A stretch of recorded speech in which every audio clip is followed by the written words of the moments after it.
जय श्री कृष्णा। राधे राधे भक्त जनों, आज आप श्रवण करेंगे अगहन मास की कृष्णा भगवान की एक साथ 5 कथा। एक बार भगवान श्री कृष्णा ग्वाल बालों के साथ भोजन कर रहे थे। उनके बछड़े हरी हरी घास के लालच में घने जंगल में दूर चले गए। जब ग्वाल बालों का ध्यान बछड़ों की तरफ गया तब वह भयभीत हो गया।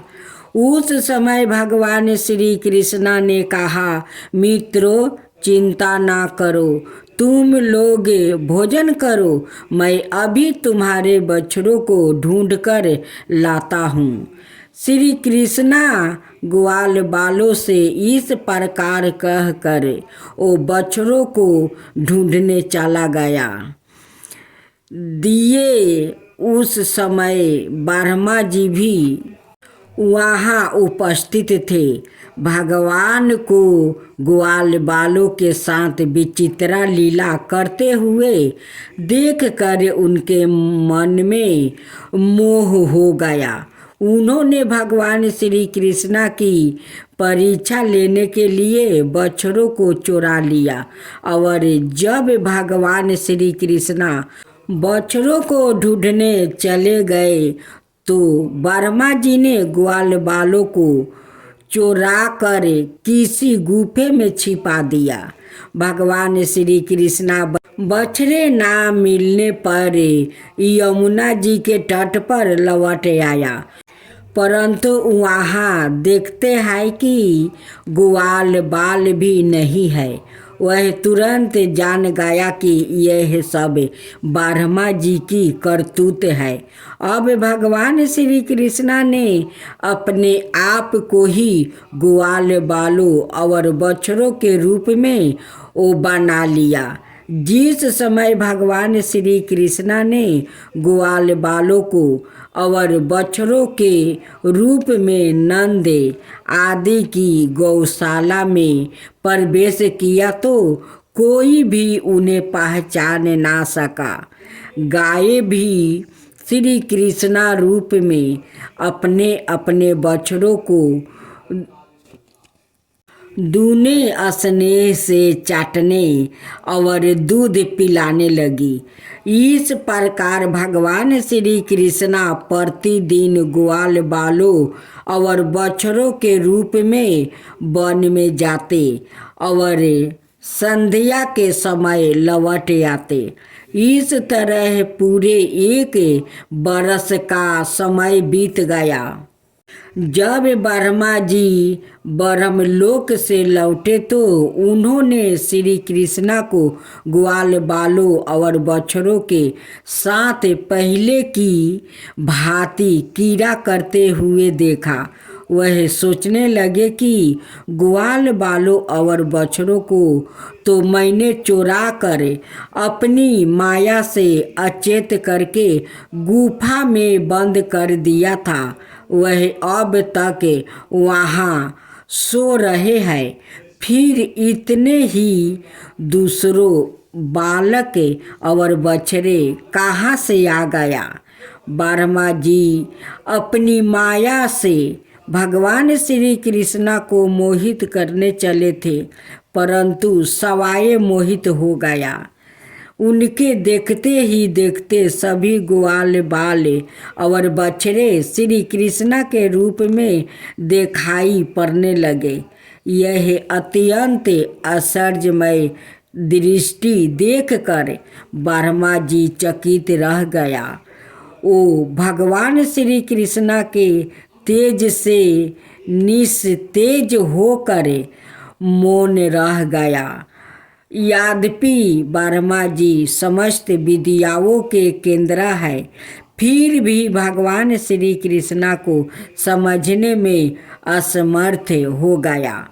उनकी आंखें बूंद गई।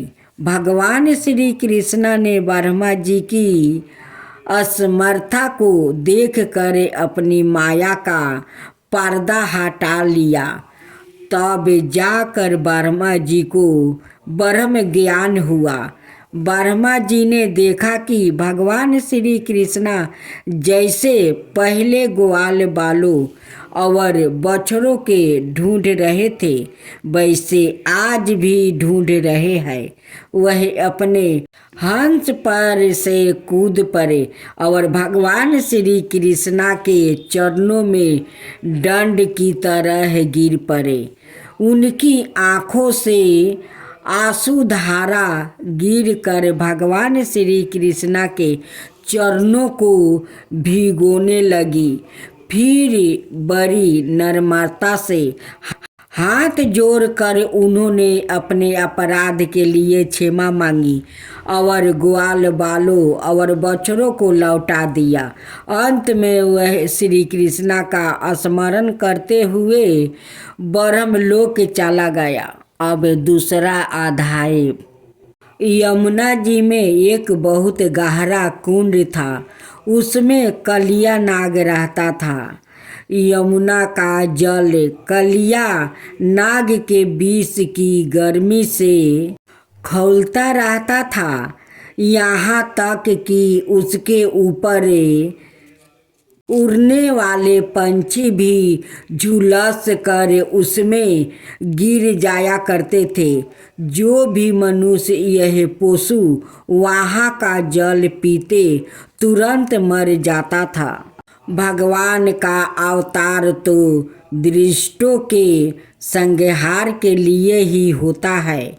भगवान श्री कृष्णा ने देखा कि कलिया नाग के विष के बेग 12 ही भय कुंडर है और उसके कारण यमुना जी दूषित हो गई है।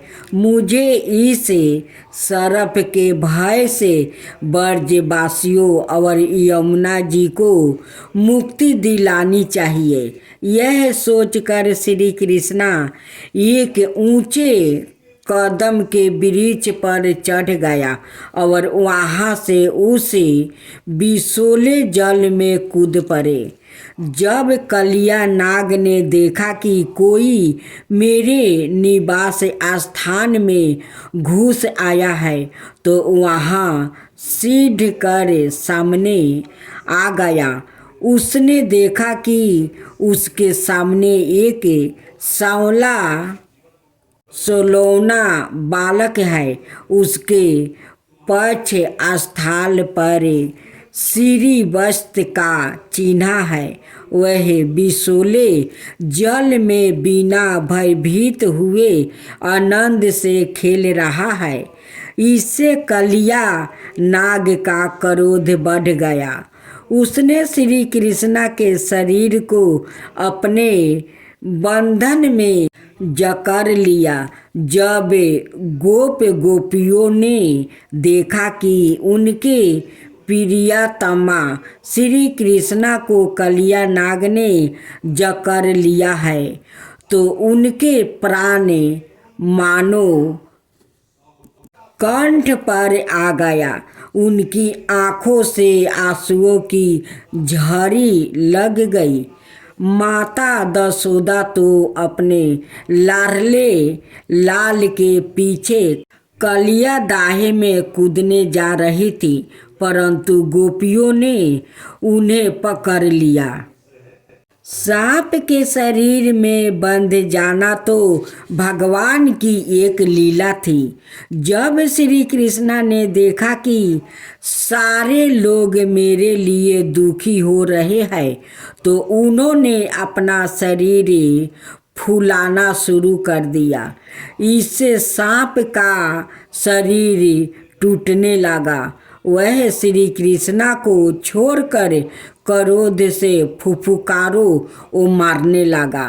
उस समय उसके मुख से अग्नि की लपेट निकल रही थी। भगवान श्री कृष्णा उसके साथ खेलते हुए पैतरा बदलने लगे। सांप भी उन पर चोट करने का दावा दिखाते हुए पैतरा बदलने लगा। अचानक भगवान श्री कृष्णा कूदकर कलिया नाग के फनों पर सवार हो गया और नृत्य करने लगा। कलिया नाग के 101 फन थे। वह जिस फन को उठाता भगवान अपने पैरों की चोट से उसे ही कुचल डालते। इससे कलिया नाग की शक्ति छीन हो गई और वह अपने नाखूनों से खून उगलने लगा। उसका एक एक अंग चूर हो गया। अब उसे जगत के आदि शिक्षक भगवान नारायण की स्मृति हुई। अपने पति की यह दशा देखकर उसकी पत्नियों भगवान की स्तुति करने लगी।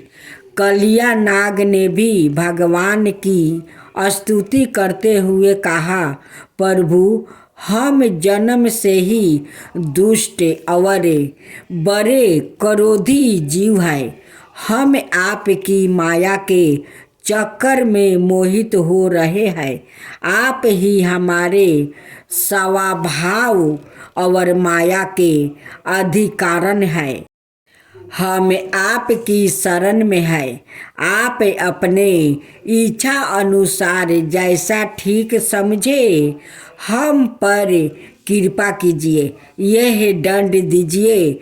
भगवान ने उसे क्षमा कर दिया, रमन के द्वीप भेज दिया और यमुना के जल को विषहीन और अमृत के समान मधुर बना दिया।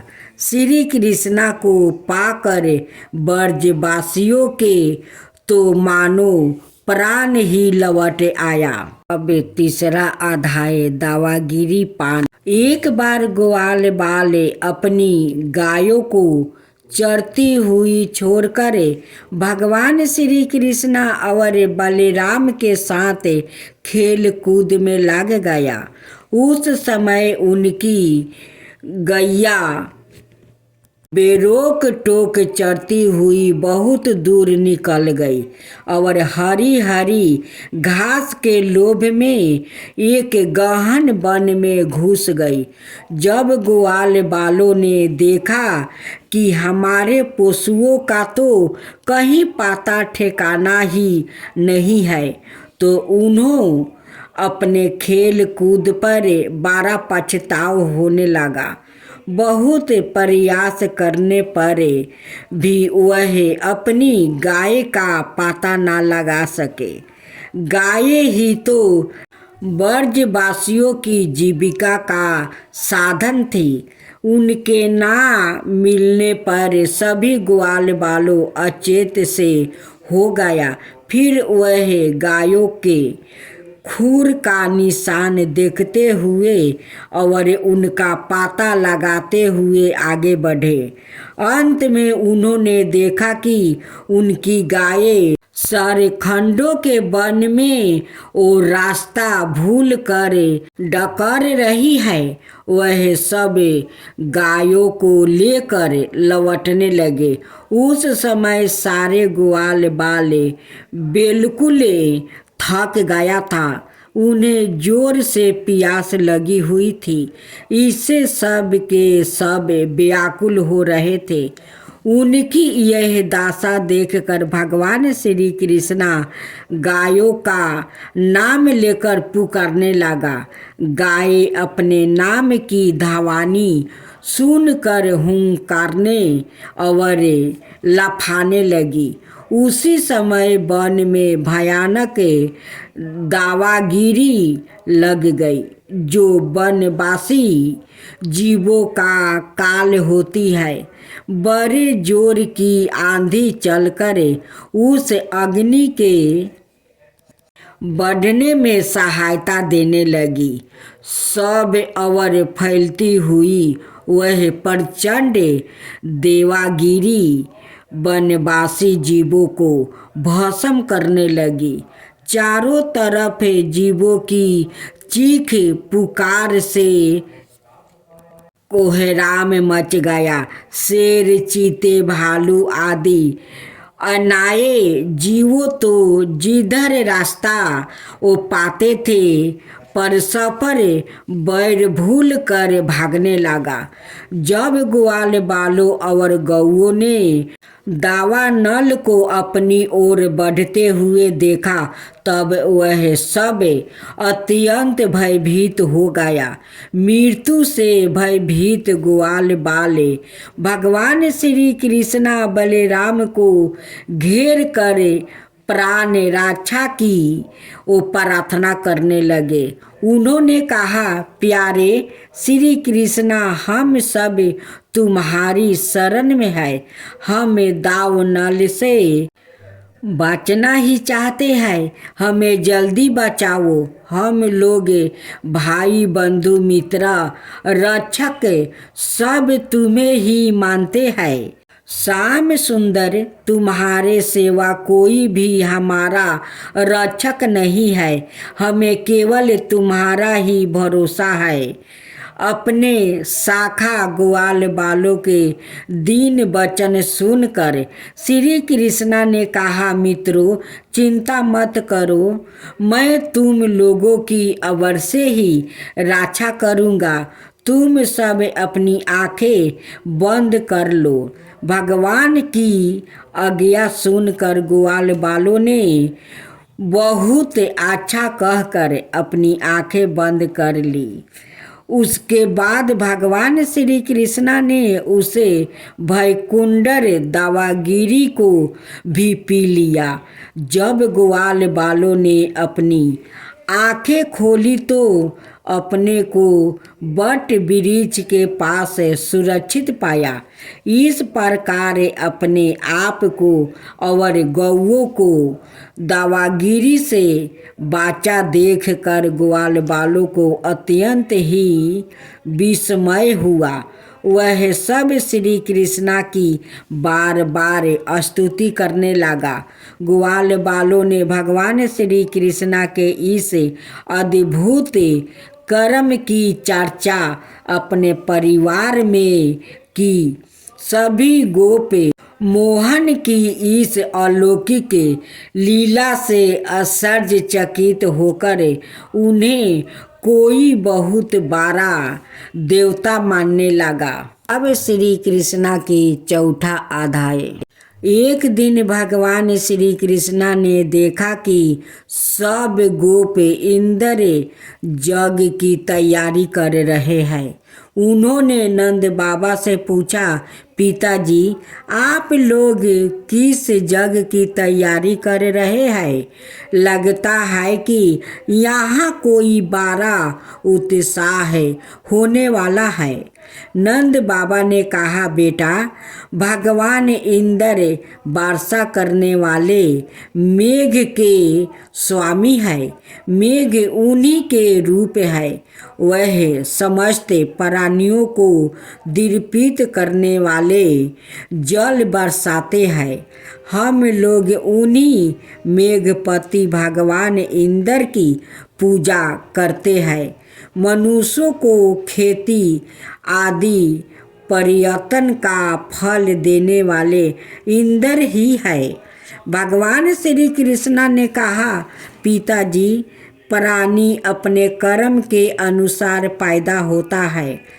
उसे उसका कर्म के अनुसार ही सुख दुख प्राप्ति होता है।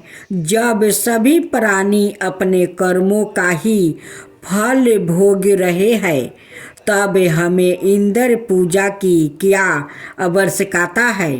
कर्म ही गुरु है और कर्म ही ईश्वर है। इसलिए पिताजी, मनुष्यों को चाहिए कि वह वर्ण और असमय के अनुसार धर्म चरण करता हुआ कर्म का ही आदर करे। हम लोग सदियों से गौ पालन ही करते आए हैं पिताजी। ना तो हमारे पास किसी देश का राज्य है और ना बड़े बड़े नगर ही हमारे अधीन है। हम तो सदियों से ही वनवासी है। वन और पहाड़ ही हमारे घर है। हमारे तो सबसे बड़े देवता गिरिराज गोवर्धन है। इसलिए हम लोग को गोवर्धन की पूजा करनी चाहिए। इंद्र जग के लिए जो सामग्री इकट्ठा की गई है उसी से हमें गिरिराज की आराधना करनी चाहिए। अनेकों प्रकार के पकवान बनाए जाए। वेद पाठी ब्राह्मण द्वारा गिरिराज की प्रसन्नता के लिए हवन करवाया जाए। उन्हें अनेकों प्रकार के अन्न गाय और दक्षिणा दी जाए। गायों को चारा दिया जाए और फिर गिरिराज गोवर्धन को भोग लगाया जाए। उसके बाद सुंदर सुंदर वस्तु और गहने पहन कर गिरिराज गोवर्धन की परिक्रमा की जाए। पिताजी, मेरी तो ऐसी ही इच्छा है। ऐसा जग गौ ब्राह्मण और गिरिराज को तो प्रिय होगा ही, मुझे भी बहुत प्रिय है। वास्तव में भगवान श्री कृष्णा इंद्र का घमंड तोड़ना चाहते थे। नंद बाबा आदि गोपों ने भगवान श्री कृष्णा की सलाहों को बड़ी ही प्रसन्नता से स्वीकार कर लिया। पहले ब्राह्मणों से सवासित वचन कहकर गिरिराज की षोडशोपचार से पूजा कराई गई। ब्राह्मणों को दक्षिणा दी गई। इसके बाद नंद बाबा के साथ सारे गोपियों ने गिरिराज की परिक्रमा की। भगवान श्री कृष्णा गोपों को विश्वास दिलाने के लिए गोवर्धन के ऊपर एक दूसरा विशाल शरीर धारण करके प्रकट हो गए और सारी सामग्री का भोग लगाने लगे। भगवान श्री कृष्णा ने अपने इस दूसरे स्वरूप को अनाए ब्रजवासियों के साथ सवाए भी प्रणाम किया। उन्होंने कहा, देखो कैसा आश्चर्य है। गिरिराज ने सवाए प्रकट होकर हम पर कृपा की है। यह जैसा चाहे रूप धारण कर सकते हैं।